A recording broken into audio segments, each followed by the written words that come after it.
ओम नमः सिद्धेभ्याय जय श्री ओम नमः सिद्धेभ्याय जय श्री ओम नमः सिद्धेभ्याय। मंगलम भगवान वीरो मंगलम गौतमो गणी मंगलम कुंद कुंदाद्यो जैन धर्मोस्तु मंगलम। सर्वमंगल मांगल्यम सर्व कल्याण कारकम प्रधानम सर्वधर्माणां जैनम जयतु शासनम। जैनम जयतु शासनम जैनम जयतु शासनम।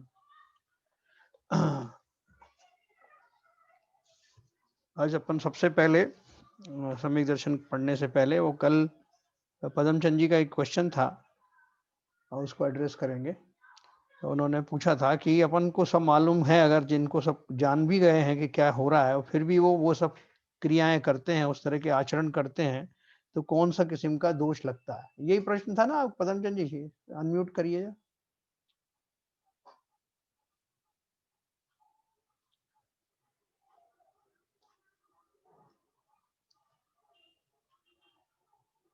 अनम्यूट नहीं हुआ।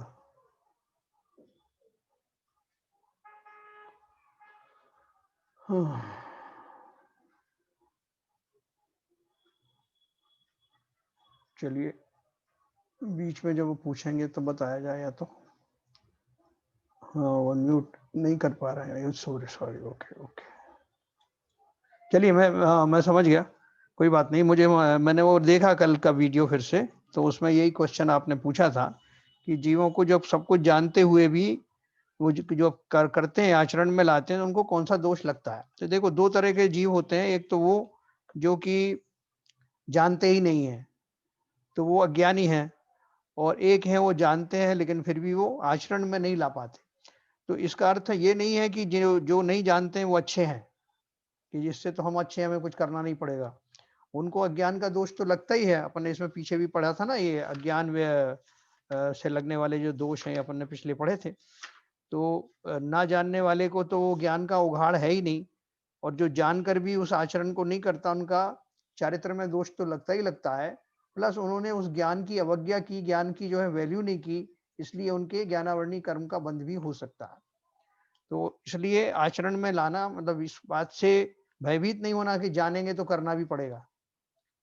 ये भी हो सकता है कि अभी हमने जो कुछ जाना है वो वर्तमान में हमारी चारित्रिक दुर्बलताओं के कारण हम उनको फॉलो नहीं कर पा रहे हैं, लेकिन कभी किसी भी समय हमारी जागरूकता अगर प्रकट हो तो वो ज्ञान हमारे काम आने वाला है।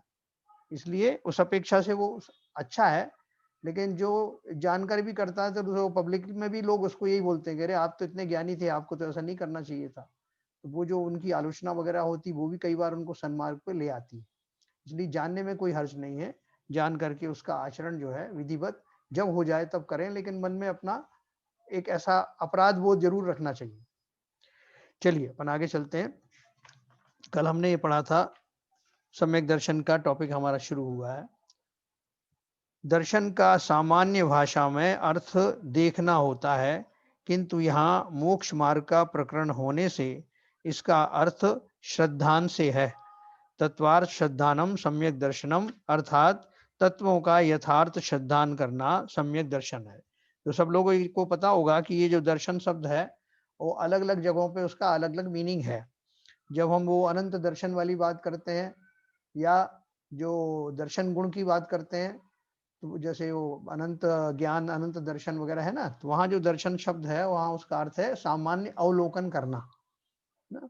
वहां दर्शन का अर्थ ये होता है। एक दर्शन हम जो बोलते हैं किसी के दर्शन करना है, वो उसी में आता है कि आज प्रभु के दर्शन हो गए, आज गुरु जी के दर्शन हो गए, वो सब वो सामान्य दर्शन में आता है। और थोड़ा उससे आगे हट करके जो हमारे भक्ति के जो केंद्र बिंदु होते हैं उनका दिखाई देना, उनका साक्षात्कार होना, उसे भी दर्शन कहते हैं।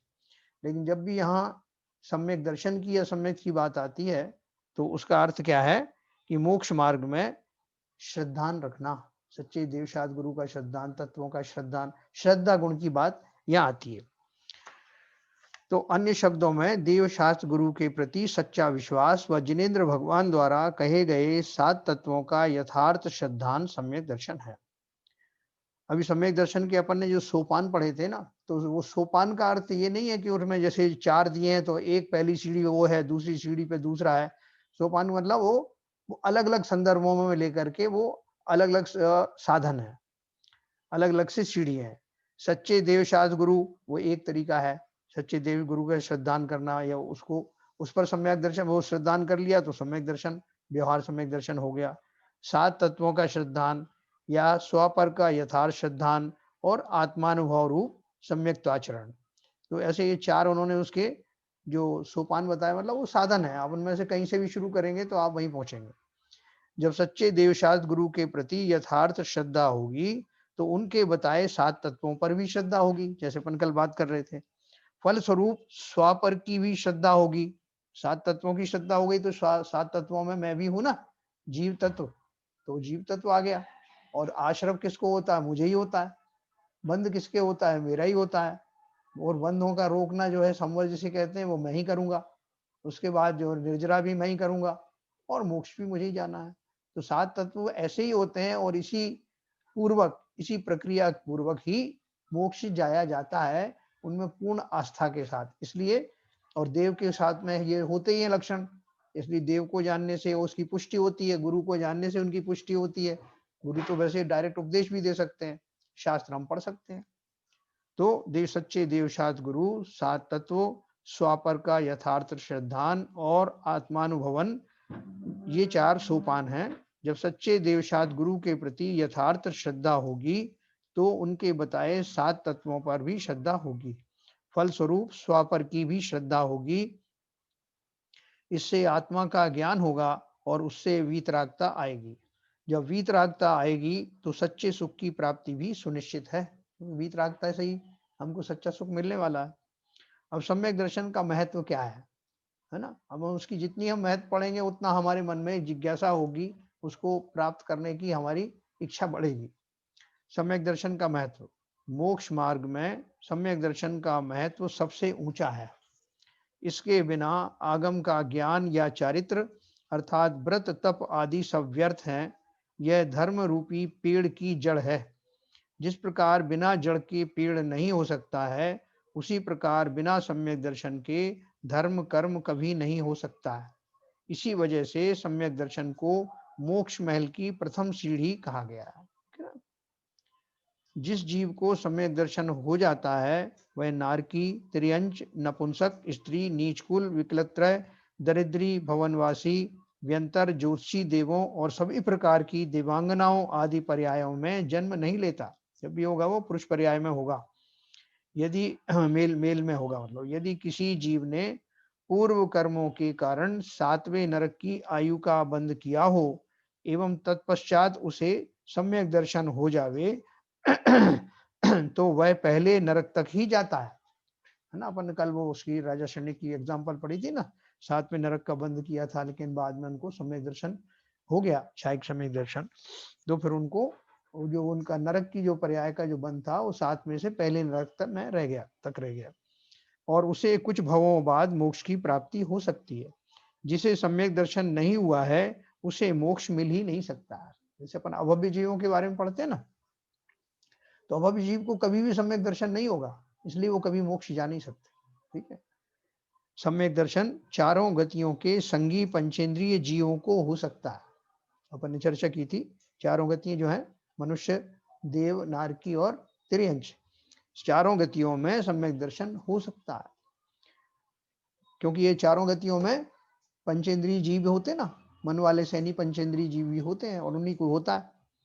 सम्यक दर्शन चारों गतियों के संगी पंचेंद्रिय जीवों को हो सकता है। मनुष्य गति में 8 वर्ष और कुछ अंतर्मुहूर्त का पीरियड होता है उसका मिनिमम, और अन्य गतियों में जन्म के अंतर मुहूर्त बाद सम्यक दर्शन प्राप्त करने की योग्यता हो जाती है। तो हमें योग्यता तो बहुत पहले हो गई थी, 8 साल के थे जब उसकी लगभग उसी समय हो गई थी, लेकिन अपन लोग उसको ड्रैग कर करके 80 तक तो ले आए। क्षायिक सम्यक दर्शन केवली या श्रुत केवली के पादमूल में ही प्रकट होता है। आजकल केवली व श्रुत केवली नहीं है, अतः आज का व्यक्ति क्षायिक सम्यक प्राप्त नहीं कर सकता है। सच्चे देवशास्त्र गुरु का श्रद्धान करने से उपशम या क्षयोपशम सम्यक दर्शन वर्तमान में संभव है। अपन ने इसके बारे में पढ़ा था, उपशम सम्यक क्या होता है, क्षयोपशमिक सम्यक क्या होता है, क्षायिक सम्यक क्या होता है, अभी थोड़े दिन पहले पढ़ा था। सम्यक दर्शन फिर भी जहां जगह होगी फिर से अपन उसको रिपीट करेंगे। सम्यक दर्शन प्रथम बार प्राप्त होने की योग्यता चारों गतियों में संगी पर्याप्तक तथा भव्य जीवों के होती है। ये पर्याप्तक एक जो शब्द है नया है, आपको लगेगा, इसकी चर्चा आगे करेंगे, पर्याप्तक अपर्याप्तक क्या होता है। लेकिन क्वालिफिकेशन के लिए चारों गतियों में किन जीवों को हो सकता है, जो संगी हों, पर्याप्तक हों, जिनकी पर्याप्तियां पूरी हो गई हों और भव्य हों, उनको ये प्राप्त होता है। अनादि मिथ्या दृष्टि जीव को सर्वप्रथम प्रथमोपशम सम्यक दर्शन होता है। बाद में वह यथा योग्य क्षयोपशम या द्वितीयोपशम व क्षायिक सम्यक दर्शन को भी प्राप्त कर लेता है ना। सबसे पहले जब भी सम्यक दर्शन होता है, मतलब अनादिकाल से मिथ्यात्व के बाद में जब पहली बार सम्यक दर्शन होगा, जब जब भी होगा, तो पहला जो सम्यक दर्शन है वो उसको प्रथमोपशम सम्यक दर्शन नाम दिया जाएगा। जैसे बीच बीच में छूट जाता है, आपको हुआ उपशम सम्यक छूट गया, लेकिन अब जब भी होगा, तो जब भी होगा वो मिथ्या दृष्टि की कैटेगरी से जब भी आपको सम्यक दर्शन होगा तो इसी जाति का होगा, औपशमिक सम्यक दर्शन ही होगा, और तब भी उसको प्रथमोपशम ही कहेंगे। तो वहां से शुरुआत हुई ना, उसके बाद द्वितीय, चूंकि उसके आगे एक द्वितीयोपशम नाम का सम्यक भी होता है, जो अपन चर्चा करेंगे बाद में। इसलिए मिथ्यात्व गुण स्थान के बाद जब जीव सम्यक दर्शन प्राप्त करता है, जब जब भी करेगा, तब तब उसका नाम प्रथमोपशम सम्यक दर्शन कहा जाएगा। एक बार सम्यक दर्शन हो जाने पर जीव को अनंत काल तक भव भ्रमण नहीं करना पड़ता है, और उसका अधिक से अधिक अर्ध पुद्गल परावर्तन काल यानी सक्षय अनंत काल मात्र ही संसार शेष रहता है। सक्षय और अक्षय होता है ना, अक्षय अनंत काल तो ऐसा है कि वो कभी भी समाप्त नहीं होगा। जैसे मैंने बोला सिद्ध शिला कब भरेगी, बोले वो अनंत अक्षय अनंत काल तक सिद्ध शिला भरेगी नहीं और संसार खाली होगा ना, होगा नहीं। और यहाँ इन्होंने क्या शब्द दिया है, सक्षय अनंत काल, मतलब जो क्षय होने वाला है तो बहुत लंबा। तो क्या बताया है कि एक बार सम्यक दर्शन होने के बाद में हमारा छूट गया, छूटने के बाद में हमें ये तो पक्का हो गया कि हम उसके एलिजिबल हैं, ऐसी योग्यता है कि हम फिर से उसको प्राप्त कर सकते हैं, ऐसा प्रकट कर सकते हैं। लेकिन अब हमारे ही कोई कारनामों की वजह से हम ऐसे मिथ्या दृष्टि हो गए कि पता नहीं कब फिर से सम्यक दर्शन होगा। तो उसकी भी एक लिमिट है। क्या लिमिट है? हालांकि वो बहुत बड़ी लिमिट है। मैंने बताया अर्ध पुद्गल परावर्तन काल, जो अनंत काल जैसा होता है, उस काल के अंत में, मतलब उतना काल मैक्सिमम आप संसार में रह सकते हैं, उसके बाद आपको नियम से मोक्ष अवश्य होगा। न केवल सम्यक दर्शन होगा बल्कि मोक्ष भी होगा। तो ये जो बीच का जो पीरियड है, अनंत जो पुद्गल परावर्तन काल है, वो ऐसे जीवों की है जिनका पुरुषार्थ बिल्कुल मंद पड़ जाता है, फिर वो कुछ नहीं कर पाते हैं या उनके भाव ऐसे नहीं बनते हैं, उनके लिए। लेकिन आप और हम जो है, जरूरी नहीं कि हमको जो है इतना काल उसको वेट करना पड़े। हो सकता है कि हम जो है क्षयिक सम्यक दर्शन प्राप्त करें इसके बाद में। अभी तो हमको पहले तो उपशम सम्यक होगा, उसके बाद में क्षयोपशमिक सम्यक, जो कि जिसकी मैक्सिमम लिमिट है 66 सागर वर्ष तक रह सकता है कंटिन्यूअस। वो उस जाति का सम्यक दर्शन ही आजकल पाया जाता है, जैसे मुनिराजों को होता है, तो वो उतना चलता है। ऐसा हमको भी प्राप्त हो सकता है। तो एक बार सम्यक दर्शन हो जाने पर जीव को अनंत काल तक भव भ्रमण नहीं करना पड़ता है, और उसका अधिक से अधिक अर्ध पुद्गल परावर्तन काल मात्र ही संसार शेष रहता है। उसके उपरांत नियम से उसे मोक्ष की प्राप्ति हो जाती है। सम्यक दर्शन की उत्पत्ति कैसे होती है? सम्यक दर्शन दो प्रकार से उत्पन्न होता है। पहला निसर्गज और दूसरा अधिगमज। निसर्गज किसे कहते हैं? यह बिना किसी के उपदेश के, अर्थात स्वतः जाति स्मरण, वेदना, जिन बिंब दर्शन आदि से उत्पन्न होता है। निसर्गज में क्या है, उसके जो निमित्त हैं वो कैसे निमित्त हैं? वर्तमान में, जैसे वर्तमान में बहुत जीवों को अपना पिछला भाव पता लग जाता है, जाति स्मरण हो जाता है, मैं पहले क्या था, मैं कहाँ से आया, मैं कैसी दुर्गति में फंसा हुआ था, ऐसे याद आ जाता है किसी को। कई बार समोशरण में वो तो अपने सात भाव दिखाई देते हैं ना, वहां से पता लग जाता है। तो वो जीव के भाव, उनको चिंतन करके अपने भावों को, उसको सम्यक दर्शन हो जाता है। इसी तरह वेदना सम्यक का मैंने आपको बताया था कि नारकी जो होते हैं, जब वो नरक में होते हैं, उत्पन्न होते हैं, तो उत्पन्न होते ही उनको कुछ सेकंड्स के लिए ये पता लग जाता है अपने कुअवधि ज्ञान के द्वारा कि उनको पिछली पर्याय में कहाँ थे और किस कारण से, किन पापों के कारण यहाँ आए। तो वो चिंतन मात्र और इतनी वेदना मैं सह रहा हूँ, ये दोनों का मिला जुला रूप के फलस्वरूप उनको वैराग्य जैसा होता है और उनको सम्यक दर्शन की प्राप्ति हो जाती है। और जिन बिंब दर्शन का भी बताया, जिन बिंब के निमित्त से, जिन बिंब का दर्शन मतलब साधारण दर्शन नहीं, उन दर्शन में उनके गुणों का स्वरूप जान करके, उनके अभूतपूर्व पुरुषार्थ का चिंतन करके, और मैं भी ऐसा ही हूँ, मेरे अंदर भी ऐसी सारी योग्यताएं, ऐसा 1 to 1 करके जिन बिंब के सामने जीव को सम्यक दर्शन हो जाता है। तो उसका सामान्य अर्थ वो अच्छे से समझना पड़ेगा। खाली ऐसे अपन गए और देख करके आ गए भगवान जी को, जय श्री, जैसे लोग करते हैं अपने अपने देवताओं को, इष्ट देवों को उसी तरह से भाव से करके आ गए, उससे नहीं होगा। तो जिनमें दर्शन आदि से उत्पन्न होता है, ये निसर्गज में आता है, क्योंकि ये किसी ने हमको कराया नहीं, किसी का निमित्त हमको ऐसा उपदेश आदि का निमित्त नहीं मिला, और ऐसे हमारे इन कारणों से हो गया, तो इसे निसर्गज कहते हैं। फिर दूसरा है अधिगमज। यह परोपदेश यानी आचार्य आदि के उपदेश के द्वारा उत्पन्न होता है। किसी को उपदेश दिया, जैसे शेर के जीव पर्याय में हमको दिया ना महावीर स्वामी के जीव को चारण रिद्धिधारी मुनि ने, उन्होंने ऐसा उपदेश दिया और उनके उपदेश से वो तुरंत ही उसको सम्यक दर्शन हो गया। तो ये इस कैटेगरी में आएगा अधिगमज वाले में। और देखो वो चारण रिद्धिधारी मुनि उनके पूर्व भव के मित्र थे, अपने उपकार का उन्होंने या अपनी मित्रता का यहाँ जाकर के उन्होंने उसको फल दिया। इसलिए संसार में सबको मित्र बना के रखना, ना जाने किस रूप में बाबा मिल जाए भगवान रे। तो वो कभी भी निमित्त मिल सकते हैं हमको, इसलिए किसी से शत्रुता नहीं रखना, कौन कब आपका निमित्त बन जाए। सम्यक दर्शन की प्राप्ति अति दुर्लभ है, विरले जीवों को ही इसकी प्राप्ति होती है। संगी पर्याप्तक मंद कषाई जीवों को जागृत अवस्था में ही होता है, जागृत अवस्था में ही सम्यक दर्शन उत्पन्न होता है ना।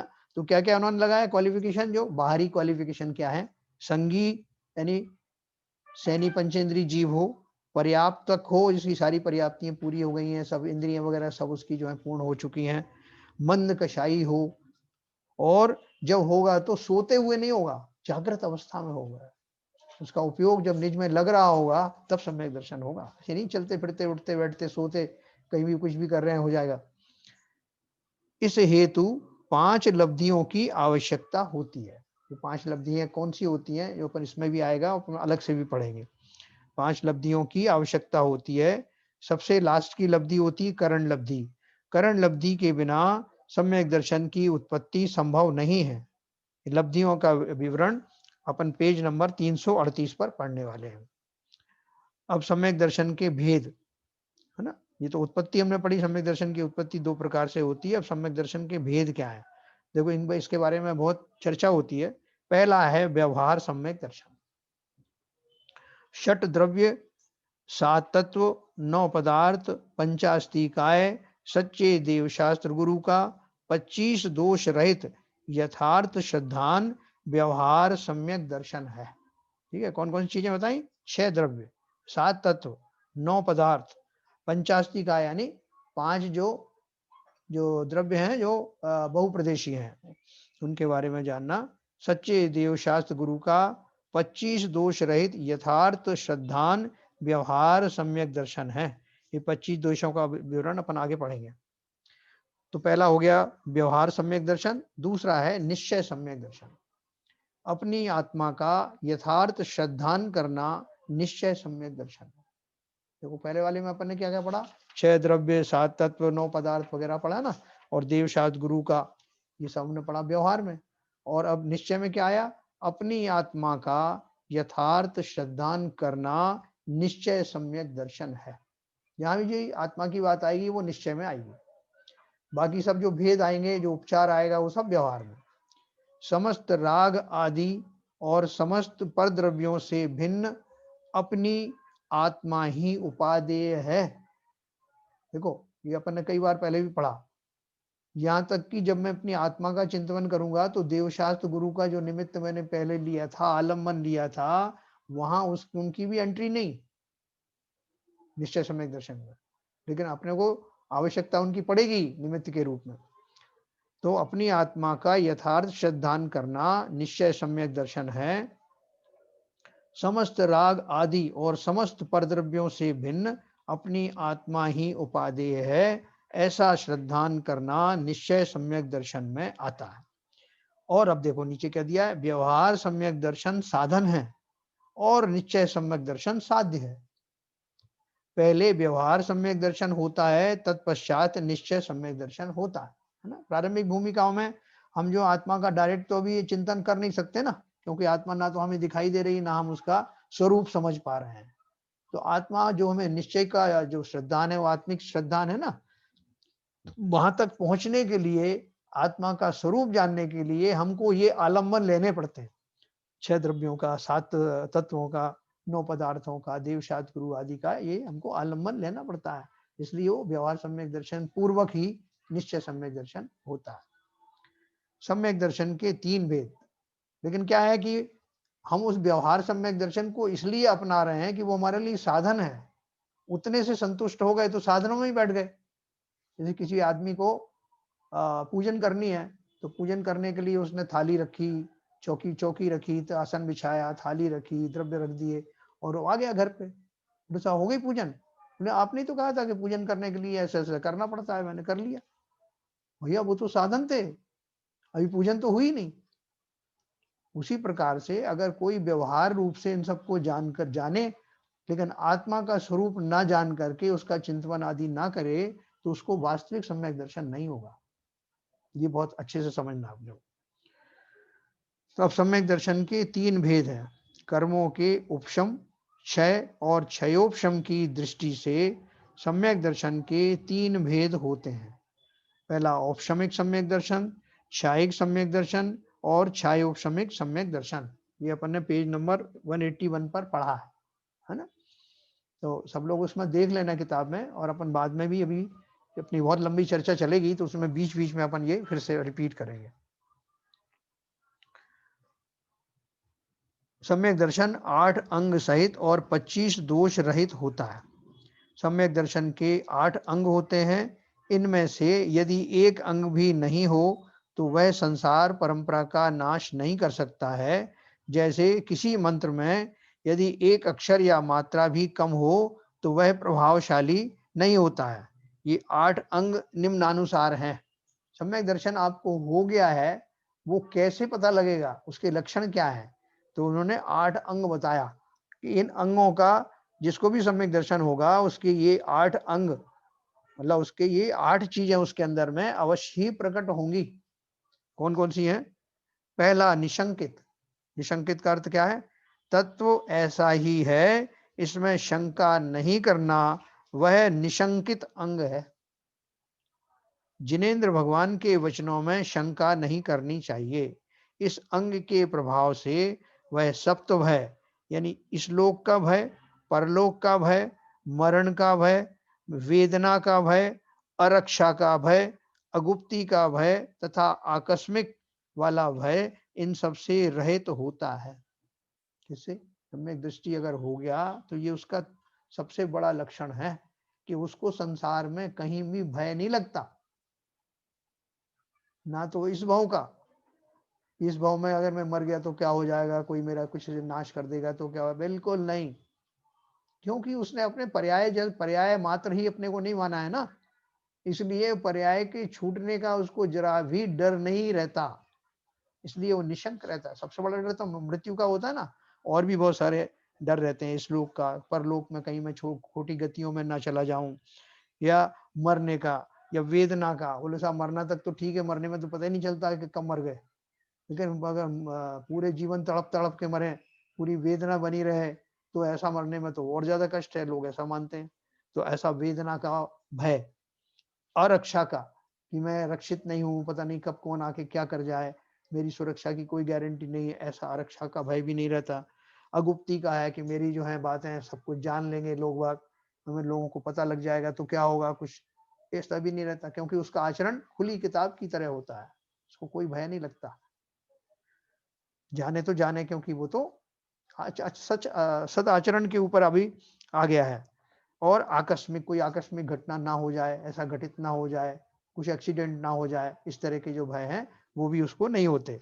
तो ऐसा वो सम्यक दृष्टि जीव सदा निशंकित रहता है। तो कभी हमको जानना होगा हमें सम्यक दर्शन हुआ है कि नहीं, इन गुणों के माध्यम से हम जान सकते हैं। कि क्या मैं इनमें ऐसा पारंगत हो गया हूँ, अब मुझे किसी का भय नहीं लगता।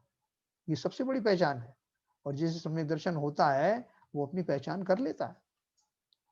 दूसरा, निकांक्षितम, संसार सुखों की चाह नहीं करना निकांक्षित अंग है। देखो, सबसे पहले संसार में सुख दुख आदि कर्मों के अधीन है। सम्यक दृष्टि जीव संसार सुखों की आकांक्षा नहीं करके मोक्ष की प्राप्ति हेतु तप व्रत आदि क्रियाएं करता है। किस लिए करता है? संसार सुखों की आकांक्षा नहीं करके, है ना। जब भी वो सम्यक दर्शन सम्यक दृष्टि जीव पूजन आदि करेगा तो वहां नियम से कोई निदान पूर्वक नहीं करेगा कि मुझे ये मिल जाए भगवान, मेरा ये हो जाए, मेरे ये रोग ठीक हो जाए, मेरे फलानी चीज ठीक हो जाए ना। करता हुआ सारी क्रियाएं दिखाई देगा जो हम करते हैं, लेकिन उसके भाव में, हमारे भाव में जमीन आसमान का अंतर। तो जिन्हें सम्यक दर्शन प्राप्त करने की लालसा है वो इस बात का अभ्यास अभी से शुरू कर दें कि जब जब भी मैं इन धार्मिक अनुष्ठानों में, क्रियाओं में जुड़ूंगा, मैं किसी प्रकार का कोई निदान या वांछा नहीं करूंगा। वो सारी क्रियाएं करते हुए भी मैं उन जिनेंद्र देव के गुणों का गुणगान करते हुए और सारी इच्छाओं से दूर रहकर भी इन क्रियाओं को भली भांति संपन्न कर सकता हूं। उसके फलस्वरूप अगर मेरा कर्म जो है चले गए होंगे, उन कर्मों का कुछ क्षय हुआ होगा या होता ही है मेरी भक्ति आदि के प्रभाव से, तो वो अनिष्ट भी कम हो जाएंगे जो चल रहे हैं, जो आने वाले हैं। और संसारी सुख भुख तो यूं ही मिलते रहते हैं, गेहूं के साथ भूसे की तरह, वो भी मिल जाएंगे, मांगने की जरूरत है ही नहीं, सर्वथा नहीं। तो आकांक्षा उनको नहीं होती। सेठ की पुत्री अनंतमती ने भोगों के लिए सांसारिक सुखों की कामना नहीं की और धर्म नहीं छोड़ा और देव पद पाया। बहुत सारी कहानियां हमारे प्रतिवान योग में चलती हैं। 24 तीर्थंकर पुराण आप लोग पढ़ना, सब बहुत सारी किताबें अवेलेबल हैं। दूसरा है, पहला निशांकित, दूसरा निकांक्षित और तीसरा निर्विचिकित्सा। देखो ये दो अंग जो मैंने पहले पढ़े ये बहुत खास हैं। जिन जीवों को सम्यक दर्शन जीवन में प्रकट हो जाता है वो अपनी परीक्षा इन दो गुणों से ही कर सकते हैं। बाकी के तो जो है और विस्तार उनके अंदर में और चरित्र में क्या आता है ये उसकी चर्चा अपन कर रहे हैं। तीसरा है निर्विचिकित्सा। जो रत्नत्रय से पवित्र हैं ऐसे मुनियों के शरीर को देखकर ग्लानि नहीं करना, उनके गुणों में प्रीति करना निर्विचिकित्सा अंग है। राजा उदयन ने मुनि के अपवित्र शरीर को देखकर ग्लानि नहीं की थी, है ना। तन नगन पर तन नगन ठाड़े, सुर असुर पायन पड़े। और वो है ना, बहु देह मैली सुगुण थैली, शौच गुण साधु लहे। हमारे लिए तो क्या कहा, ऊपर अमल मल भर्यो भीतर कौन विधि घट शुचि करे, है ना। और मुनि के लिए कहा है, देह मैली सुगुण थैली, शौच गुण साहू साहू लैन, शौच गुण। ठीक है सर, तो ये हो गया हमारा मुनियों के बारे में। जो जो रत्नत्र के धारी हैं उनको बाह्य शुद्धता की कहाँ जरूरत है, और हम इतने जो नहाते हैं रोज आते, हमारी शुद्धि कहाँ हुई। तो इसलिए उन्होंने निर्विचिकित्सा अंग उनको ही होता है। अब देखो उनको ज्यादा गिलानी नहीं आती। आप अभी बहुत सारे लोगों को देखेंगे जो अभी सम्यक दृष्टि भी नहीं हुए हैं, तब भी वो जो अपने माता पिता के मल आदि की सफाई जब वो अवश्य हो जाते हैं, परवश हो जाते हैं, तो उनके जो है मल मूत्र आदि का उठाना और दूसरों का ये सब करना, सेवा शुश्रूषा, गरीबों की, दीन दुखियों की सेवा करते हैं और उनको घृणा नहीं आती।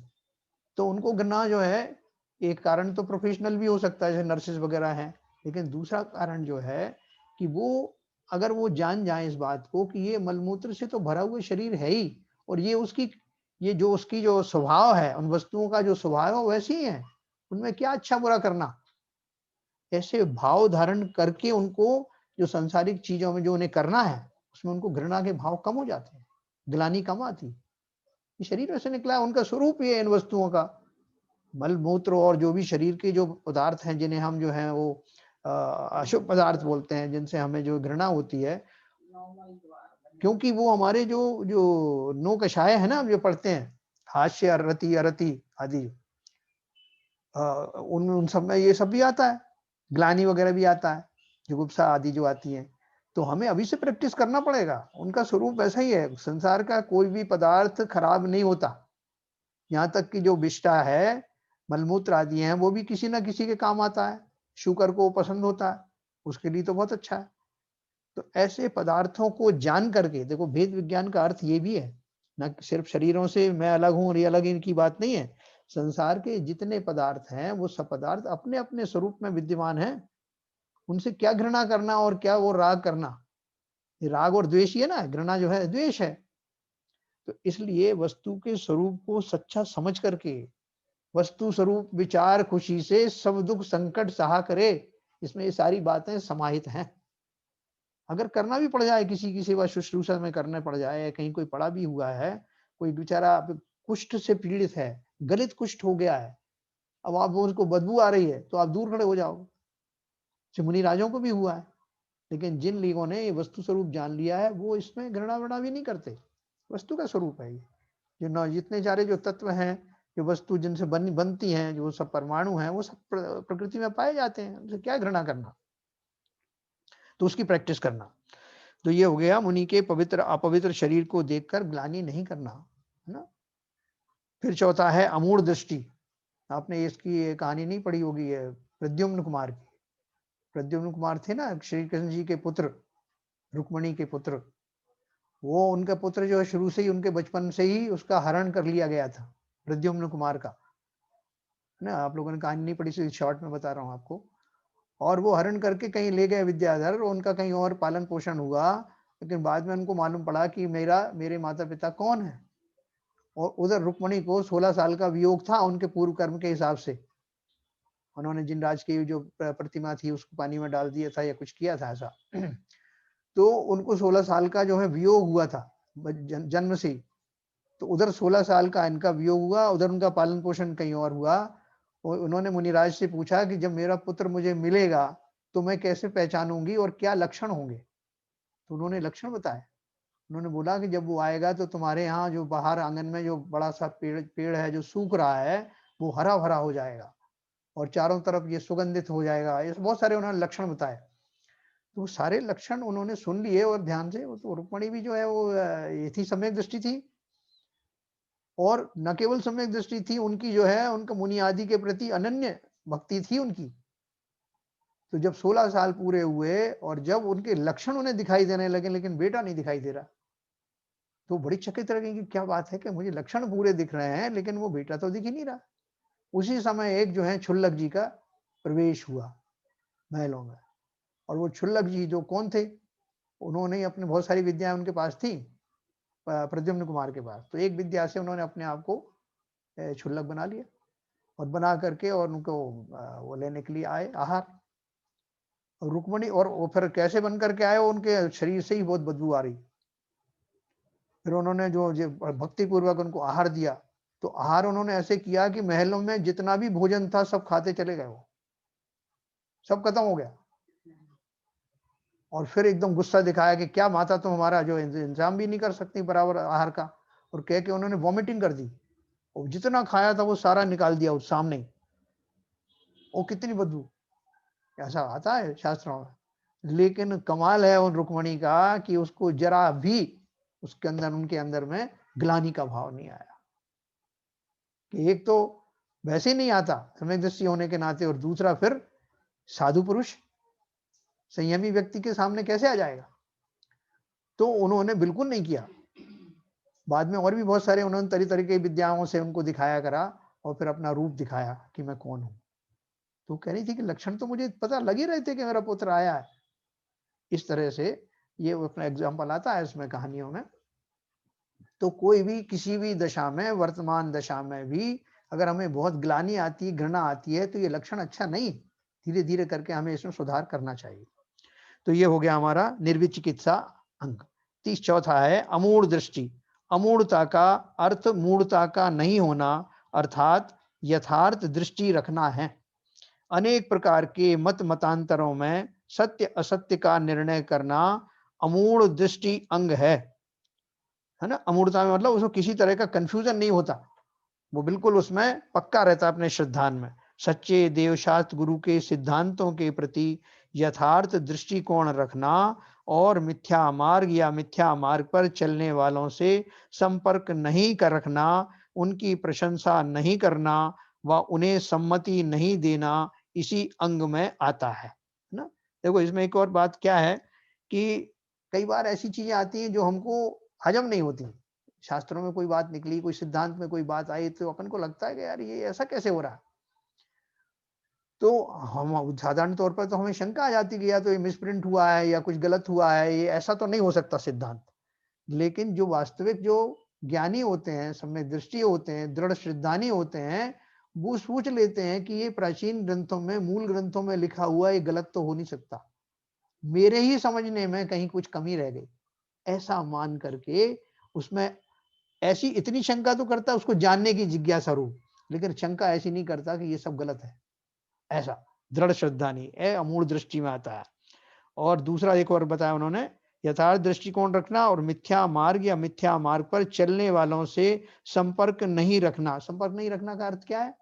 ऐसा नहीं कि उनसे मेलजोल बंद कर दिया जाए, उसका अर्थ है क्योंकि अपन खुद भी अभी कहाँ सम्यक दृष्टि हुए, तो सम्यक दृष्टि होने के बाद भी वो मिथ्या दृष्टि जीवों से वो कोई संपर्क नहीं रखने का अर्थ ये है कि उनसे ऐसे ज्ञान आदि की चर्चाएं, वो बहसबाजी नहीं करता इस तरह की, या उनके अंदर उनके साथ सोहबत में नहीं रहता, ऐसा उनकी प्रशंसा नहीं करना व उन्हें सम्मति नहीं देना। सम्मति नहीं देने का अर्थ क्या है कि बहुत सी बार जो है वो मिथ्या दृष्टियों को आप मनवा नहीं सकते, समझा तो आप किसी को भी नहीं सकते, और में घोर मिथ्या दृष्टि है वो आपसे बहस करेगा, वो कोशिश करेगा कि आप उसकी जो उससे सहमत हो जाएं विचारधारा से, इसलिए उसकी उसमें ज्यादा चक्कर में पड़ना नहीं, एक आध बार समझा के देख लो, मानते तो ठीक, नहीं तो कोई ज्यादा उसका आग्रह नहीं रखना। तो उन्हें सम्मति नहीं देना इसी अंग में आता है। विद्याधर द्वारा अनेक प्रकार की महिमा दिखलाने पर भी रेवती रानी अपने श्रद्धान से शिथिल नहीं हुई और प्रसिद्धि प्राप्त की। रेवती रानी की कहानी पढ़ना आप, अपनी जैन धर्म कहानियां है ना, उसमें उसने, और रेवती रानी को मालूम था कि देव कैसे होते हैं, जो स्वर्ग में जो कौन जो है वहां जा सकता है, क्या बोलते हैं, नंदीश्वर द्वीप जा सकते हैं, वो देव जा सकते हैं। तो वो उनका जो पति थे ना, उन्होंने ये उनको कहा कि मैं भी जाके बताता हूँ विद्यावल के द्वारा, लेकिन वो नहीं जा पाए और मर करके वहीं टकरा के कहीं से मर करके वो देव हुए, और देव बन करके उन्होंने फिर वही उसी राजा का रूप रख करके और रानी रेवती से कहा कि देखो मैं, तुम तो बोलती थी वहां पर नहीं जा सकते नंदीश्वर द्वीप, देखो मैं तो इसी पर्याय से होके आया, लेकिन रेवती रानी ने नहीं माना। तब उन्होंने अपने स्वरूप में प्रकट होकर के कहा कि तो आप धन्य हैं जिसको इतनी अमूढ़ दृष्टि, पक्का श्रद्धान है, वास्तव में मैं देवता ही हूँ, देव ही बन गया हूँ, ऐसा।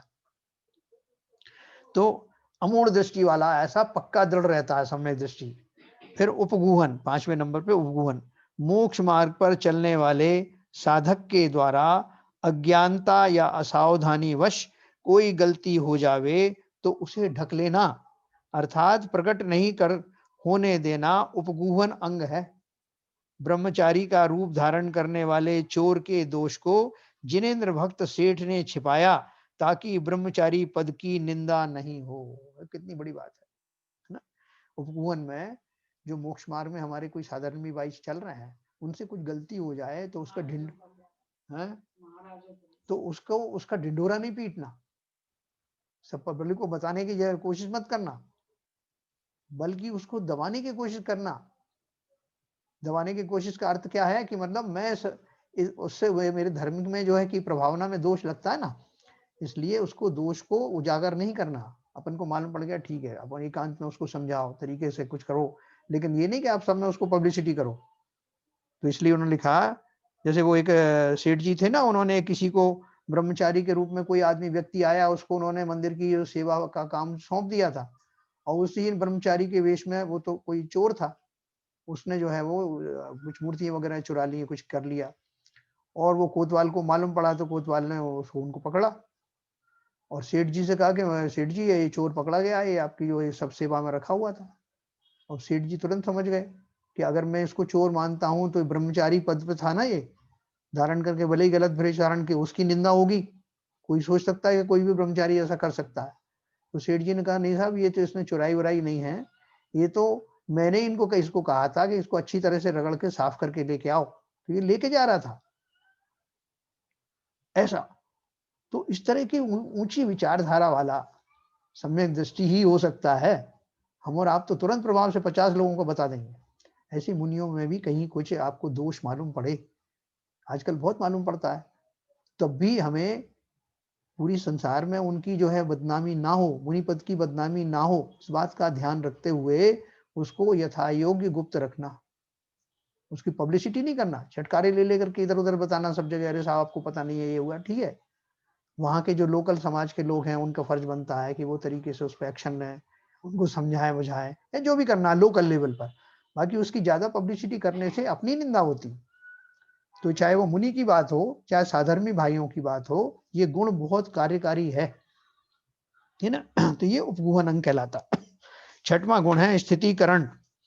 स्थितिकरण अब दो तीन मिनट का और है, उसके बाद अपन प्रश्न उत्तर करेंगे। स्थितिकरण, धर्म और चारित्र से यदि कोई चलायमान हो रहा हो तो उसे प्रेम से समझाकर धर्म मार्ग पर स्थिर करना स्थितिकरण अंग है। पुष्पदंत ब्राह्मण को मुनि पद से शिथिल हुआ जानकर मुनि बारिशेण ने उसे चारित्र में दृढ़ किया। कई बार कैसे ऐसे हमारे साधर्मी भाइयों में कुछ हो जाए, परिवारजन में कुछ हो जाए कि उसको बहुत सारे नियम धारण किए हुए थे, प्रतिमाधारी था, लेकिन कुछ ऐसा रोग आ गया अंतिम समय में, दिमाग कुछ ऐसा हो गया, तो वो रात में भी बोलने लगते हैं बहुत से जीव कि मुझे तो आज रोटी खानी है, मुझे ये करना है। तो उसका समाधान करना, उसको समझाना बुझाना, उसको वापस से उन व्रत संयम में स्थापित करना, और ऐसा है कि उसकी वेदना भी उसको ना हो। वो ये भी एक ट्रिक है, आर्ट है, और वो अपने नियम संयम पर स्थापित हो जाए, ऐसी ट्रिक जो है उसको आती है सम्यक दृष्टि को। तो ये स्थितिकरण हो गया। सातवां है वात्सल्य। मुनि आर्यिका, श्रावक श्राविका तथा सहधर्मी बंधुओं का सद्भावना पूर्वक यथा योग स्नेह व आदर सत्कार करना वात्सल्य अंग है। मुनि विष्णु कुमार ने वात्सल्य के कारण वामन रूप धारण कर अकंपनाचार्य आदि 700 मुनियों पर आए उपसर्ग का निवारण किया। इनकी स्मृति में ही रक्षाबंधन पर्व मनाया जाता है। ये सब घटना आपको पता ही होगी, रक्षाबंधन की कथा। तो इन्होंने वात्सल्य रखना मतलब जीवों के प्रति वात्सल्य भाव रखना। जैसे अपन देखते हैं ना, अपने कोई मिलने जाला वाला मिल जाता है भीड़ में, तो अपन जो उसके हाथ में हाथ डाल करके और अपन उसमें वात्सल्य रखते हैं, साथ साथ उठना बैठना शुरू कर दिया। जैसे कोई आप गए हैं कहीं कोई फंक्शन में, तो ऐसा वात्सल्य का भाव आता है ना अपन को, अपने बच्चे हों तो उनके ऊपर भाव आता है। ऐसे ही वात्सल्यता सम्यक दृष्टि ये जो पदधारी हैं, संयमधारी हैं, उनके प्रति रखता है। मुनि आर्यिका, श्रावक श्राविका तथा साधर्मी बंधुओं का सद्भावना पूर्वक यथा योग स्नेह व आदर सत्कार करना वात्सल्य अंग है। उन्हें नीचे दिखाने की कोशिश नहीं करना, साधर्मी भाइयों को भी उनसे विवाद भी ज्यादा नहीं करना, बहुत सद्भावना पूर्वक बात करना, एक दूसरे का रिस्पेक्ट करना। तो ये हो गया। फिर 8वां नंबर था प्रभावना। जैन धर्म की महिमा को फैलाना प्रभावना अंग है। पूजन विधान, रथ यात्रा, दान ध्यान, तपस्चरण आदि कार्यों से जैन धर्म को फैलाना ताकि अज्ञानता रूपी अंधकार को हटाया जा सके, इस अंग के अंतर्गत आता है। मुनि वज्र कुमार की प्रेरणा से विद्याधरों ने रानी उर्मिला के रथ को विशेष जुलूस के साथ निकालकर धर्म की प्रभावना की थी। ये कहानी कभी ये पढ़ेंगे अपन। तो इस तरह से प्रभावना का अर्थ, उस दिन आप वो पूछ रहे थे पद्मचंद जी कि प्रभावना का अर्थ क्या है, वो क्यों करना चाहिए, जो अपने अभी कुछ बांटते करते हैं ना, तो वो प्रभावना का एक छोटा सा स्वरूप है जिसमें अपने साधर्मी भाइयों का सम्मान करना या उनसे स्नेह पूर्वक मिलना, उस तरह के उसमें आता है। बाकी ये रथ यात्रा, पंच कल्याण, ध्यान, तपस्चरण आदि ये सब उसमें आते हैं प्रभावना में, धर्म की प्रभावना। इस तरह से हमने ये 8 अंग पढ़े सम्यक दर्शन के। अब सम्यक दर्शन के 25 दोष कल पढ़ेंगे। अभी अपन थोड़े से प्रश्न ले लेते हैं। हाँ जैन साहब जी, जैन साहब सीवी जैन साहब एक मिनट बाबूजी। चलो कोई बात, बोलिए आप बोलिए।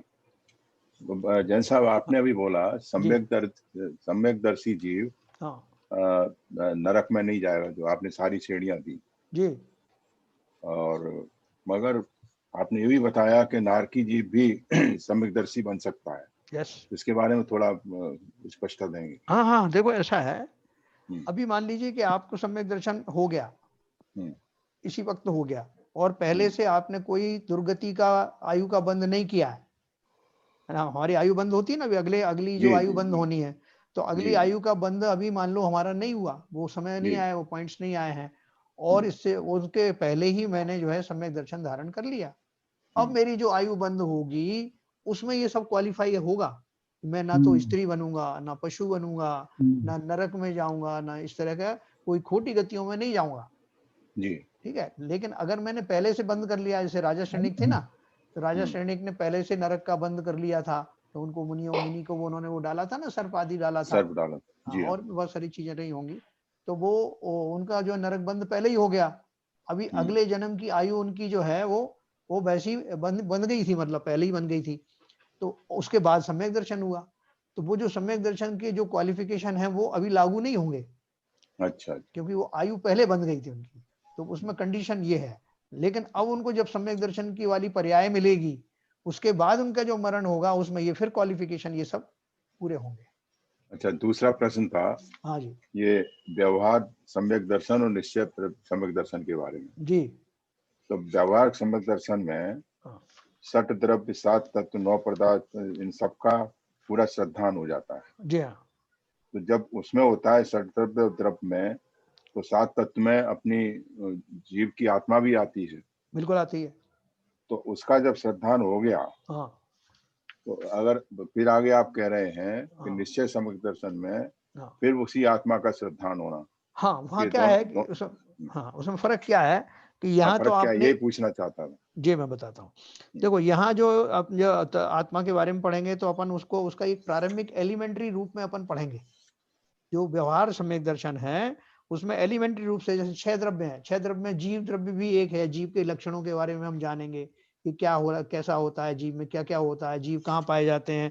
इसी तरह तत्वों के बारे में, 7 तत्वों में जीव की स्थिति क्या है, उसी का आश्रय होता है, बंद होता है, आत्मा ऐसा ऐसा करती है, उसके बारे में आपको अच्छे से न केवल नॉलेज होगी, ज्ञान होगा, बल्कि वैसा विश्वास भी होगा कि यही जीव जब कर्मों से रहित हो जाता। अभी आप जानकारी कर रहे हैं श्रद्धान पूर्वक, पूर्ण श्रद्धान पूर्वक, विश्वास पूर्वक आप उनकी बातों, उस बातों को समझ रहे हैं, अपने अंदर में स्थापित कर रहे हैं। अभी आपने फोकस्ड वे में उस आत्म तत्व का चिंतन करना शुरू नहीं किया, इसमें कर्ण लब्धि नहीं हुई अभी नहीं, वहां पर आपका श्रद्धान तो है ना भाई साहब। हाँ, व्यवहार दर्शन में कर्ण लब्धि नहीं होती ना, नहीं होती, नहीं होती नहीं। इसमें हाँ, आपने लिखा है ना यथार्थ श्रद्धान करना, हाँ, तो श्रद्धान तो कर ही रहे ना उस समय यथार्थ। नहीं देखो, श्रद्धान करना और उसमें पूरा फोकस्ड होके, पूरा उपयोग लगा के उसी का चिंतन करना। अभी मैं श्रद्धान इसलिए कर रहा हूं कि मैं अपने को जान रहा हूं कि मैं ऐसा आत्मद्रव्य हूं, उस पर मैंने श्रद्धान किया ना, उसके सारे गुणों को जान करके, उसके सारे जो है उसके लक्षणों को पहचान करके मैंने श्रद्धान ये कर लिया कि जिनेंद्र देव ने आत्मा का ऐसा स्वरूप बताया, वास्तव में ऐसा ही है, और मेरी आत्मा भी ऐसी स्वरूप वाली है। अब मैं ऐसी स्वरूप को जानने के बाद में, क्योंकि मुझे अभी चिंतन करना है उसका, ये सब मैंने इसलिए की कार्रवाई कि मुझे आत्मा का स्वरूप समझ में आ जाए। अब समझ में आ गया, तो ये एक तरह की क्रिया हुई। जैसे मैंने बोला ना, पूजन करना है मुझे, पूजन की थाली सजा ली, सब कुछ कर लिया, पूजन किसे कहते हैं ये भी जान लिया, इस पूजन में क्या क्या लिखा है ये भी जान लिया, उनके शब्दों का अर्थ क्या है ये भी जान लिया। जब पूजन करते करते मैं भावमय हो जाऊं, उन भावों में ही पूरा उपयोग लग जाए, द्रव्यों तब से भी उपयोग हट जाए, इसको यहाँ चढ़ाना, उसको वहां चढ़ाना, ऐसा भाव जब हो जाए, तब वास्तविक निश्चय पूजा है। ऐसे ही जिस समय मैं व्यवहार क्या है, व्यवहार साधन है ना, वह साधन कहाँ है, अंदर जाने के लिए एक रास्ता है। तो अभी मैं उस रास्ते से पूरी तरह परिचित हो रहा हूं, और ये भी जान रहा हूं कि इस रास्ते पर चलकर मुझे क्या मिलने वाला है, उसकी पूर्ण श्रद्धा और पूर्ण मुझे उसका स्वरूप समझ में आ गया। ये व्यवहार सम्यक दर्शन। अब स्वरूप समझ के क्या करूं, उसमें निश्चित होकर स्थिर हो जाऊं, उसी का आलम्बन लेके उसी में खो जाऊं, उसको पूरे फोकस्ड होकर उस स्वरूप का चिंतन करूं। ये मेरा निश्चय सम्यक दर्शन। वो निश्चय क्लियर, थैंक यू सर। अच्छा भाई साहब, एक सेकंड, बाबूजी ने जैसे बताया उसमें जो ना निश्चय सम्यक दर्शन की कैसे प्राप्ति होती, करण लब्धि आदि की जो बात करी ना अपन ने, इसमें भी अपन ने पढ़ा था 5 लब्धियां होती हैं, तो वो लब्धियां भी मैं आपको बताऊंगा, तब आपको और अच्छे से समझ में आएगा। बोलिए बाबूजी। मैं ये कह रहा था जी कि सम्यक दृष्टि जीव जो एक चौथे गुण स्थान का होता है, एक 7वें गुण स्थान का होता है जी। तो चौथे गुण स्थान का समझिए जो अभी जो प्रतिमाएं ले रहा है, तो वो तो अभी गस्त में ही है। गस्त तो बाद में छूटता है ना। तो अब मेरा अभी तो गस्त में ही है, और गस्त में रह करके सब सामाजिक सब काम कर रहा है, जा रहा है, आ रहा है। तो क्या उसके लिए ये जो 8 अंग हैं जी, क्या उसके लिए इन अंगों का पालन हो सकता है? मानना जरूरी नहीं है? अरे क्यों नहीं है? मानना तो क्या, वो तो उसमें अपने आप आ जाते हैं वो। नहीं, अब ये सारा तो कह देते ना, अभी हमने कौन सी गलती, अब तो हम गलती में हैं, हम कौन सी गलती हमने छोड़ दी है, ये कह देते ना सामान्य तौर से। वो ये बात कही जाती है बाबूजी, वो सम्यक दृष्टि नहीं है, ये सम्यक दृष्टि के ऊपर लागू होता है। भले ही उसने प्रतिमाएं धारण नहीं करी है, देखो मजे की बात, प्रतिमाएं धारण नहीं की विधिवत, अभी चतुर्थ गुण स्थान में ही है, 5वें में भी आया नहीं है। व्रत प्रतिमा धारण करने के बाद 5वें गुण स्थान में आ जाता है। बिल्कुल सही है ना। तो अभी वो भी नहीं किया है, लेकिन फिर भी चतुर्थ गुण स्थान में आते ही सम्यक श्रद्धान होते ही 8 अंग जो है प्रकट। बिल्कुल बिल्कुल, यही मैं भी कह रहा हूँ। और अगर हम मिथ्या दृष्टि है भी जी, तो अगर हम प्रयास करते हैं, हम पुरुषार्थ में लगे हुए हैं सम्यक दर्शन के में, तो हमें भी 8 अंगों का पूर्णतया पालन करने की हमेशा तैयार रहना चाहिए। बिल्कुल, हमें ये कह करके हम तो गश्त में हैं, हमारा क्या है, हम सब कुछ कर सकते हैं, हमें तो गश्त में हम तो कुछ भी करें। ये जो सिलेक्शनेस है, ये जो बार बार आ जाती है, हर एक के आदमी के मुंह पे आ जाती है, अरे हम तुमने घर छोड़ दिया है क्या, तुम क्यों ऐसी बातें कर रहे हो? तो ये बात है, मेरा समझ गया आपकी बात, बिल्कुल समझ गया। तो देखो ऐसा बाबूजी वो स्थिति सम्यक दर्शी जीव के लिए होगी नहीं, वो सम्यक दृष्टि हुआ ही नहीं है। वही बात। भाई मैं मिथ्या दृष्टि की बात कर रहा हूँ भाई साहब। मिथ्या दृष्टि जीव भी जो सम्यक दृष्टि के लिए पुरुषार्थ कर रहा है, उसे भी 8 अंगों का पालन करना चाहिए, दृढ़ता पूर्वक, नहीं तो उसके व्यवहार रूप से तो उनका पालन करना चाहिए। यह नहीं सोच लेना चाहिए कि हम तो ग्रस्त में हैं, हम मिथ्या दृष्टि हैं, हमारे लिए जरूरी नहीं है। ये इसकी बात कह रहा हूँ। नहीं, आप सही कह रहे हो। जो ऐसा सोचने वाला होगा उसका सम्यक दर्शन बहुत दूर है अभी। वो तो मिथ्या दृष्टि है, वो तो मिथ्या दृष्टि है। यही इन्हीं शब्दों को मैं चाहता था आपके मुंह से कहलवाना। अभी एक बात और मैं आपको विचार रखते हैं उनके लिए सम्यक दृष्टि बहुत दूर है। सम्यक दृष्टि, देखो एक बात मैं आपको और बताऊं, यही बात जब कोई जीव ये कहते हैं कि भैया पहले सम्यक दर्शन प्राप्त करो, व्रत नियम संयम की जल्दी मत करो, पूरे अच्छे तरह से अंदर से प्रिपेयर्ड तो हो जाओ ना। व्रत नियम संयम क्या है कि आपने उपवास कर ली 4 और आपको संयमी मानने लग गए अपने आप को, और बहुत से लोग हैं पूरा नियमित स्वाध्याय करते करते उनका पूरा जीवन निकल जाता है। बिल्कुल सही है। लोग क्या कहते हैं, कुछ करोगे जब तो होगा, बिना करे थोड़ी हो जाएगा, कपड़े फेंको जल्दी से। कितने कड़े हमारे यहाँ विद्वान हुए, दयानंद राय जी हुए, ये सब टोडरमल जी हुए, अपने दौलत राम जी हुए, कितने बड़े बड़े जो है विद्वान पंडित हुए, लेकिन उनने वस्त्र तो नहीं छोड़ पाए, क्योंकि वो लेवल उनका नहीं आया, और वो कच्चे साधु बनना नहीं चाहते थे वो, नहीं तो उनके लिए क्या मुश्किल था, वो भी फेंक के खड़े हो जाते। इसलिए प्रारंभिक भूमिकाओं में जब तक आपका वैराग्य का वो पैमाना नहीं आ जाता, तब तक आप गृहस्थ धर्म में रह करके और सम्यक दर्शन की तैयारी कर सकते हैं। सम्यक दर्शन हो जाए तो मुनि दशा आने की प्रतीक्षा कर सकते हैं, तब आप मुनि दशा लीजिए। ऐसा बिल्कुल सही, बिल्कुल सही। तो ये हो गया। मेरा एक क्वेश्चन और था कि जैसे आपने बोला कि जिसको सम्यक दर्शन हो जाता है, तो यदि उसको साथ में नरक का भी बंधा तो भी वो पहले नरक तक ही जाता है, तो उसका क्या रीजनिंग है उसका? नहीं, रीजन उसके भाव अपने जो बंधे हुए कर्म होते हैं, अपन आगे पढ़ने वाले हैं, तो वो जो कर्म जो बंधे हुए सत्ता में होते हैं, उनके अंदर में संक्रमण होता है हमारे भावों का निमित्त पा करके। जो हम भाव करते हैं, जैसे हमने एक अभी कुछ कर्म बांध दिया, मान लो बहुत सारे सत्ता में पड़े हुए कर्म है, तो मैं आज ही और अभी इसी वक्त अपने प्रॉपर कर्मों प्रॉपर चिंतन के द्वारा सत्ता में बने हुए कर्मों में कमी कर सकता हूँ, उनको बढ़ा सकता हूँ, या उनका टाइप बदल सकता हूँ। टाइप को मतलब उसी जाति में पुण्य से पाप, पाप से पुण्य, ऐसा कर सकता हूँ। उनकी इंटेंसिटी कम कर सकता हूँ, अनुभाग कम कर सकता हूँ, स्थिति कम कर सकता हूँ। तो ऐसे जो सम्यक दृष्टि जीव बन जाते हैं, उनके भावों की उत्कृष्टता का निमित्त पाकर सत्ता में पड़े हुए वो कर्म में उनकी स्थिति कम हो जाएगी, उनकी अनुभाग कम हो जाएगा। तो साथ में नरक में जो अनुभाग होता है बहुत तीव्र होता है, स्थिति भी बहुत बड़ी होती है। तो मेरे भावों का निमित्त पा करके वो कर्म जो है उन संक्रमित हो जाने के कारण वो पहले नरक के योग्य ही रह जाएगा। तो इसका मतलब ये माने कि आपके पहाड़ों जैसे कर्म हैं वो केवल सम्यक दर्शन होने से ही सारे मतलब काफी खत्म हो जाते हैं। बिल्कुल, वो शुरुआत इसीलिए तो कही है, बिल्कुल सही, वहीं से शुरुआत है। कितनी उसको बोलते हैं गुण श्रेणी निर्जरा।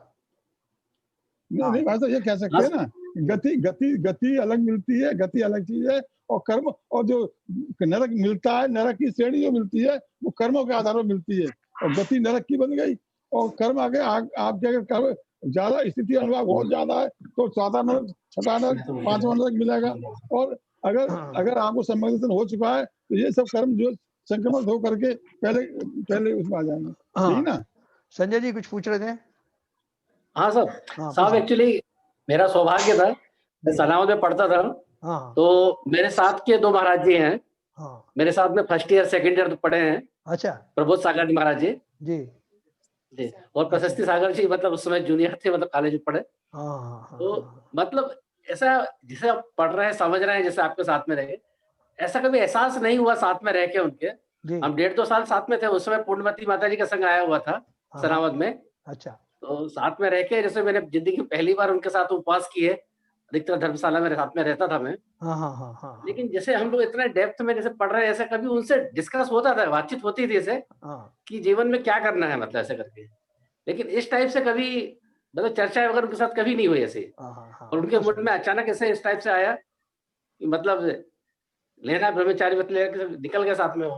हाँ, देखो संजय, क्या है, ये भी अपना सब भाग्य है, और इसको अपने को महिमा आती है कि देखो मेरे साथ में ऐसे बैचमेट थे, मैं उनके साथ में रहा हूँ, अपनी महिमा खुद की भी आती है इससे, और प्रेरणा भी मिलती है कि जब वो इस मार्ग पर चल पड़े हैं तो मैं भी इस मार्ग पर आज नहीं तो कल जाऊंगा। जी। और ना केवल जाऊंगा बल्कि पूरी जानकारी के साथ जाऊंगा। अधूरी जानकारी के साथ जाने से वो जो मुनि धर्म है या जो भी मेरा श्रावक धर्म है वो भली प्रकार से उसका निर्वाह होता नहीं, क्योंकि वो उतना वैराग्य हुआ नहीं, उतनी जानकारी है नहीं, तो फिर वो जो जीव है वो शिथिल हो जाता है, उसको शिथिलाचारी जैसे कहते हैं, वो आ जाती है। इसलिए जब तक आपका पैमाना पूरा भर ना जाए, वैराग्य आपके अंदर संसार आदि जो है निरर्थक ना लगने लग जाएं, तब तक अगर आपने ऐसा बड़ी कोई दीक्षा धारण करी तो निभती नहीं है, और हमें निभाना है, क्योंकि जब भी जाएंगे मुनि बन करके ही जाएंगे। तो इसलिए उसके बारे में पूरा जानकारी रखना है ना, वो साहस करने से पहले पूर्ण जानकारी रखना बड़ी अच्छी बात है। और किसी का कोई प्रश्न है? तो इसमें जो व्यवहार सम्यक दर्शन में है जी, जो षड द्रव्य, सात तत्व, 9 पदार्थ, जैसे 9 पदार्थ में 7 तत्व भी शामिल हो जाते हैं ना? जी हाँ, बिल्कुल हो जाते हैं। 9 पदार्थ में पाप पुण्य और आगे आने से 9 हो जाते हैं। हाँ, बिल्कुल। और पंचास्त्र का एक तो थोड़ा सा बताएं, पंचास्त्र का ऐसे क्या मतलब है? अपन ने पढ़ा था ना, देखो तो छठ खाए के जीव होते हैं, छठ मतलब छठ काय नहीं, मतलब 6 द्रव्य होते हैं ना, तो 6 द्रव्यों में से जो 5 द्रव्य हैं वो बहुप्रदेशी होते हैं। बहुप्रदेशी जैसे स्कंद होता है ना पुद्गल का, तो वो एक परमाणु से तो बनता नहीं, कितने सारे परमाणुओं से मिलकर बनता है, और एक परमाणु जितनी जगह घेरता है उसको एक प्रदेश कहते हैं। तो कई परमाणुओं से मिलकर के एक स्कंद बना, पुद्गल पर्याय का, मान लीजिए पुद्गल का कोई स्कंद बना, तो उसने बहुत सारे प्रदेश घेरे, तो उसको बहुप्रदेशी कहेंगे। इसी तरह जीव है, जीव के जो प्रदेश हैं वो भी बहुत सारे स्पेस को घेरता है, वो भी बहुप्रदेशी हो गया।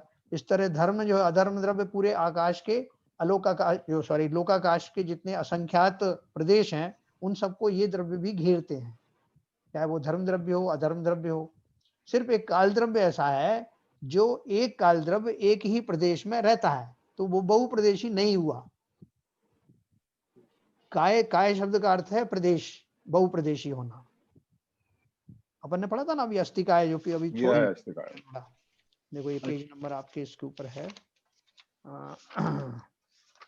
काल द्रव्य को छोड़ करके बाकी जो है, बाकी जो 5 हैं, वो जो 5 हैं वो सब पंचस्थाई में। हाँ, ये देखिए, ये पेज नंबर आपका ये पहले था, तत्व जहां दिए हैं, और उसका हाँ जस्ट उसके पहले पेज नंबर 168,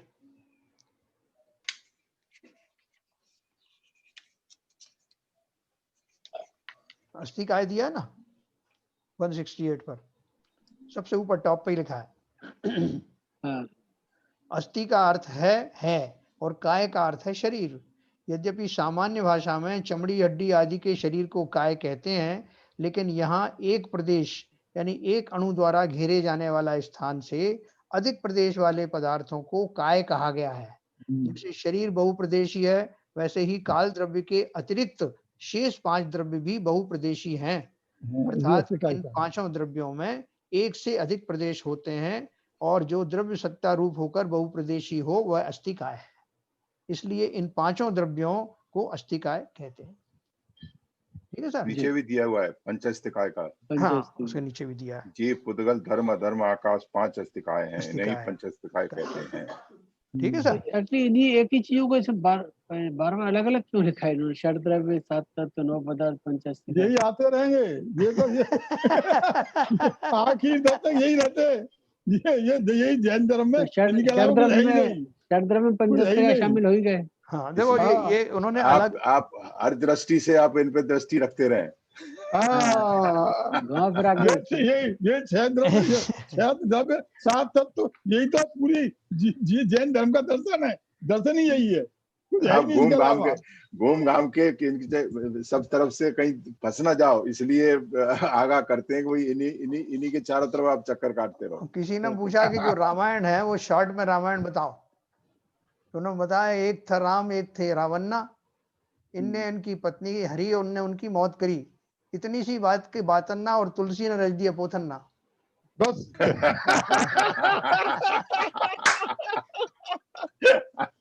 ये पूरा जैन धर्म है। यही सब चीजें पूरे रास्ते बार बार यही आती रहेंगी। बार बार आपको ये चिंतन करना पड़ेगा। देखो सबसे बड़ी बात है, हमारा बहुत अच्छा भाग्य का उदय है कि हमने किताब हमने बात चूज की है। उस किताब में उन्होंने अलग अलग रेफरेंस में वही बातें सब लिखी हैं। अब हम पढ़ेंगे उन्होंने see page number so and so, वहां भी देखिए, यहाँ भी देखिए, करते करते हम जो है उसको बहुत स्पष्ट हो जाता है विषय। क्या है कि हर दृष्टि से उसका विवेचन किया है। हाँ, तो किसी भी दृष्टि में आपको कंफ्यूजन ना हो कि भाई इसको क्या कहा है, किसको है। तो बेसिक चीज है तो वही है, 6 द्रव्य 7 तत्व, बस, और क्या है।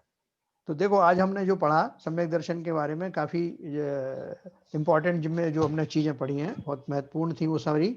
सम्यक दर्शन के लक्षण जो हैं बहुत जरूरी थे पढ़ने कि जो सम्यक दर्शन सम्यक दृष्टि उसके बारे में जानता है, कैसे जानता है।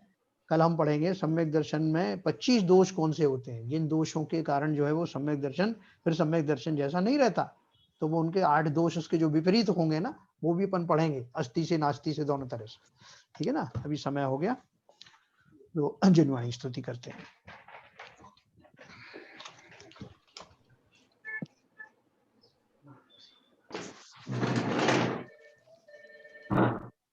तम नाश वेको ज्ञान के प्रकाश वेको अपर भास वेको भानु शिव कानी है। द्रव्य जान वेको बंध वेधि भान वेको स्वपर किछान वेको परम प्रमाणी है। अनुभवताय वेको जीव के जताय वेको कहु न सताय वेको भव्य और आनी है। जहाँ तहाँ तार वेको पार के उतार वेको सुख विस्तार वेको यही जिनवाणी है। हे जिनवाणी भारती तो है जपून दिन रहे, जो तेरी शरणा गए सो पावे सुख चैन। जिनवाणी के ज्ञान से सूझे लोकालो, तो वाणी मस्तक धरो सदा देते हैं धो, सदा देते हैं धो। जिनवाणी माता की जय। नमो।